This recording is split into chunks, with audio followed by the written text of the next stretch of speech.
ሰላም ጤና ይስጥልኝ። ያው አንዳንድ ጊዜ ደስ ይላል፣ አንዳንድ ጊዜ ይከፋል። ግን ኢትዮጵያ ትልቅ ናት። ላወቀበት ሰው ዝናብ ሊዘንብ ብሎ ክረምት ሊገባ ነው። የክረምት ነገር እንግዲህ ዝግጅት የሚያስፈልጋል። ለክረምት የሚሆን ነገር ኢትዮጵያ ትልቅ ናት፣ ሀያል ናት። ኢትዮጵያ ትልቅ ሀገር ናት። ኢትዮጵያ ጦርነት አትፈልግም።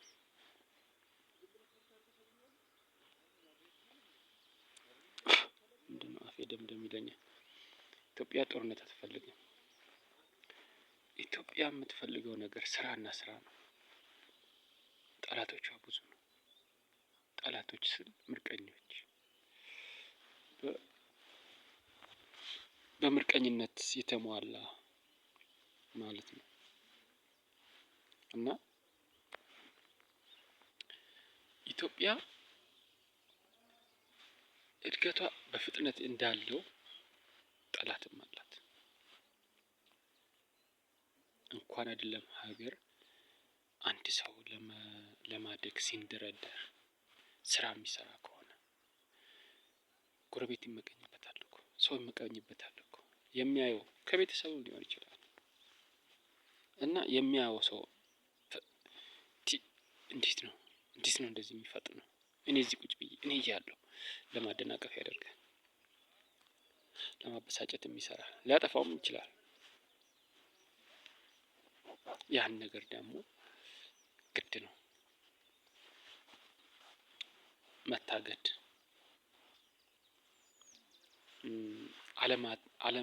አለማታየትን እንዳይታይ ማድረግ፣ መሸፈን ማለት ነው። ማገድ ግድ ነው። መጠበቅ ግድ ነው። ካልተጠበቀ እድገት የለምና።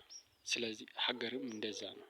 ህፃን ልጅ አንድ ህፃን ልጅን ጠብቀህ እቤት ውስጥም ይሁን አዝለህም ይሁን ምንም ይሁን እስክታሳድገው ድረስ ካደገ በኋላ ራሱን ሲችል፣ ራሱን መከላከል ሲችል ለሀገርም ለራሱም ለምኑም ይጠቅማል። እንደዛ ማለት ነው። ሀገርም ከብዙ ነገር ለመታደግ ለመጠበቅ እውነት ነው።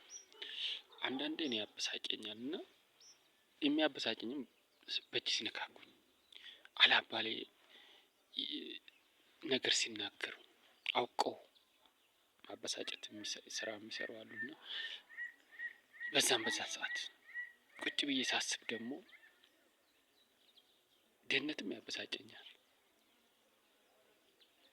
ግን ለራሴ ችግር የለውም ብዬ ሳስብ፣ ቤተሰቤን ሳስብ ደግሞ እንዴ ልጆቼ ካላደጉ እኔ ለማን ነው የምለፋው?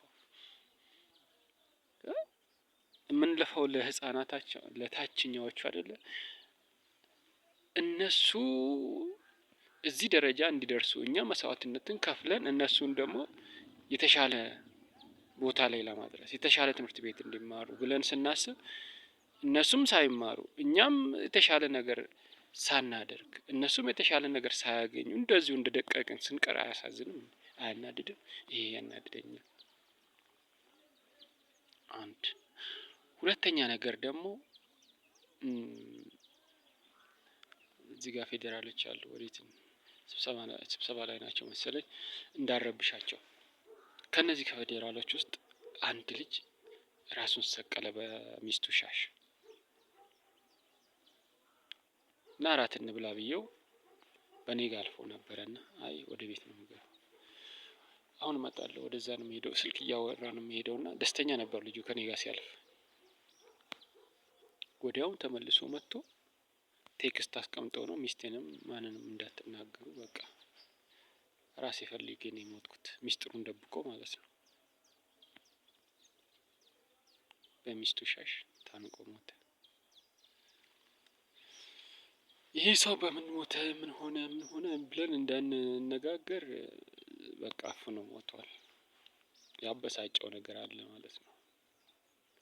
እኔም አንዳንድ ጊዜ እኔ እንደውም እንደዚህ እያወራሁ ስለሆነ ነው ሲበተን ለሌሎቹም እንደዚህ የሚያበሳጫቸው ነገር ካለ ወይንም ደግሞ የሚቸግራቸው ነገር ካለ እኔ እንደዚህ ሳወራና ስለቅ የኔን ሲያዳምጡ የነሱ ጭንቀትና ችግር ይላቀቃሉ፣ የኔ ሲያዳምጡት ማለት ነው። ለዛ ነው አብዛኛውን ጊዜ በሞባይል ሪከርድ አድርጌ ቲክቶክ ላይ ራሱ ልለቅ አስቤ የምለቀው። ያንን ሲያዳምጡ ብዙ ከጭንቀት የሚላቀቁ ሰዎች ይኖራሉ። ብዙ ከችግር ውስጥ የሚላቀቁ ሰዎች ይኖራሉ። ምክንያቱም አለና ፓወር አለውና የሚያላቅቅ ፓወር ስላለው ማለት ነው። ውስጡ ምስጢር አለውና ነው። ዝም ብሎ አይደለም ሳወራ እየወጣው እረ እንደዚህ ነው፣ ችግር በዚህ ጋር ነው፣ ችግር በዚህ ጋር ነው የምለው።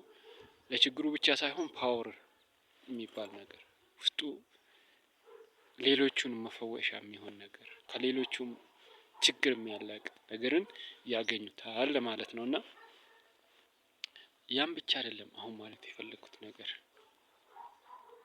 በጣም ግቢ ቢሮአችን ውስጥ ከፍተኛ ችግር ነበር።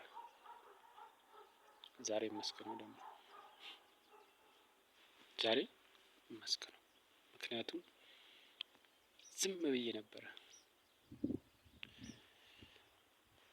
ዝም ብዬ ቁጭ ብዬ ስራዬን ብቻ ነበረ። ትግሬዋ በግድ አነጋገረችኝ። በግድ በመለማመጥ በትልምጥምጫ ማለት ነው። በቃ በመለመን ኦኬ እናቴ ችግር የለም ብዬ ዘግቼ ነበር። ወታደርን አይዘጋም አይደል? ዘግቼ ነበር ነው። በቃ አበሳጭቶኛል፣ ቆስሏል ሆዴ። ከዛ ስለዚህ ነው ዝምታን የመረጥኩትና በግድ ያናገረችኝ። ኬብል እምቢ ብሏት ነው፣ የኮምፒውተሯ ኬብል እምቢ ብሏት ከኔኛው ወሰድኩና ከሷ አደረግኩት። እምቢ ያለ እዛ ጋር የኔ ከሷ ተሰራ። ከዛ መጥቶ ወደ እኔ ጋር ግን ስታክ ያደርጋል፣ ያቆራረጣል። እና አይ አይሰራም ብዬ ሌላ ሂደሽ አዲስ አስወጪ የኔ መልሽልኝ ብዬ የኔ ወሰድኩ። እሺ አለች። በዛ አወራን። ከዛስ ከማን ነው ስሙ ደግሞ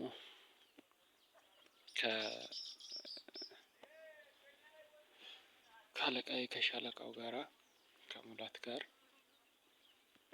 ይቅርታ፣ በቃ እኔ የምፈልገው ይሄን ብቻ ነው፣ ይህንን ብቻ ነው እኔ የምፈልገው። ይሄን ሰው ይሳሳታል፣ አይሳሳትም አይደለም። ከተሳሳተ ደግሞ ከዛ ሲታረም ደስ ይላል።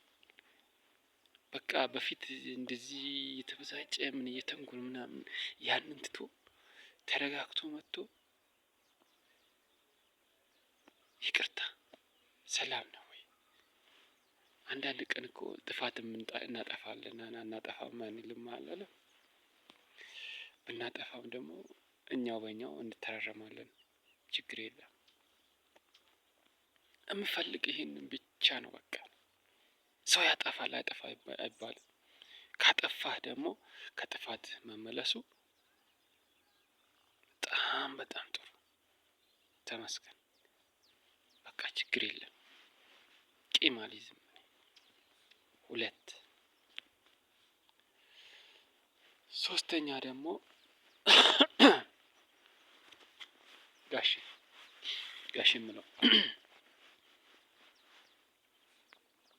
ጋሽ የምለው ጋሽ የምንባባለው ማለት ነው። እሱ ጋር ደግሞ ትንሽ የሆነች ነካ ነካ የሚያደርጋቸው ነገሮች ያሉት ይመስለኛል። ማለት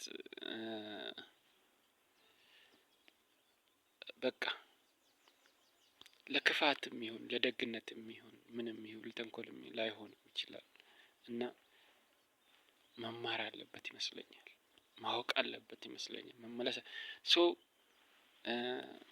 አይነግርህም ሚስጥርህን፣ እያሳሳቀ ነው ዋም የሚወስድ። ዋኛለሁ ብለህ ስትገባ ጎርፍ ይመጣል፣ ጎርፉ እያሳሳቀ ነው የሚወስድ። አዎ ጥሩ ሰው መስሎ፣ ደግ ሰው መስሎ፣ መልካም ሰው መስሎ ጉርጉሩ ሊጥልህ የሚችል ሰው ሊሆን ይችላል። ልክ እንደ ሲዳማ ጥሰግባ ሲዳማ ላይ እንደዚህ ዘመድ መስሎ ጠላት ሊሆንም ስለሚችል እንደዚህ ጭምት በመልካም ነገር እያስመሰለ የሚወጋ ከሆነ ያናድዳል። ስለዚህ ትንሽ መማር የሚያስፈልግ ነገር እንደዛ ነው። በቃ ጅማዎች ምርጦች ናቸው። ቢያጠፉም እንግባባለን። በምን በአንዳንድ ቃላቶች በንግግር በምናምን ልንወጋጋ የምንችል ይሆናል። ሊያናድደንም ሊሆን ይችላል። ከመሪም ሊያናድደኝ ይችላል። እዚህ ካሉትም እኔ በቃ እንደ ራሴ ማለት እንደ ቤተሰብ አንዳንዴ እንደ ወታደር ሲያደርጋቸው ደግሞ እንደ ወታደር አብረው፣ አንዳንዴ እንደ ጠላት ሲያደርጋቸው ደግሞ ተው ማለት። ምክንያቱም ወይ እኔ አጥፍቼ ሊሆን ይችላል። አጥፍቼ ከሆነ ደግሞ ስህተተኛ ነኝ፣ ይቅርታ። ግን ከነሱ ጋር ደግሞ እንደ ጠላት የሚያደርጋቸው ነገር ከሆነ እኔ እኮ ሰው የለኝም። ለዛ ነው ምን አለኝ? ለማን ነው የምለፋው? ምን አለ እዚህ ጋር? አንድ ሁለተኛ ነገር ደግሞ ያየሁትን ነገር መደበቅ አልፈልግም። እንዲስተካከል ነው የምፈልገው። ተስተካክሎ መንገድ ይዘን ለማደግ በፍጥነት ወደ እድገት ጎዳና። እኔ ደሃ ነኝ። የመጨረሻ ድህነቴ ራሱ ያበሳጨኛል። በቃ ድህነት የሚያበሳጨኝ እጅና እግሬን አጣጥፌ ቁጭ ብያለሁ እዚህ። ሰው ዘርግቶ በአንዳንድ በኩል ቢዝነስ ይሰራል። እኔ ግን እዛ ውስጥም የለሁበትም። ሀገር ብቻ ነው የምመለከተው። ሀገር ብቻ እንድትድን፣ ሀገር ብቻ እንድታድግ፣ ሀገር ብቻ እንድትበጸልግ፣ ሀገር ብቻ ወደፊት እንድትሮጥ ነው የምፈልገው። ሮጣለች፣ ደርሳለች። ሀገራችን ደግሞ ረጅም መንገድ ሄዳለች። ረጅም መንገድ፣ ማንም ሊደርስብን የማይችለውን መንገድ ላይ ደርሳለች። ማንም ይሄ እኮ የታወቀን በዓለም የሚታወቅ እኮ ነው። ማንም የማይደርስበትን ቦታ ላይ ደርሰናል። ስለዚህ ምንድን ነው የምንመለከተው?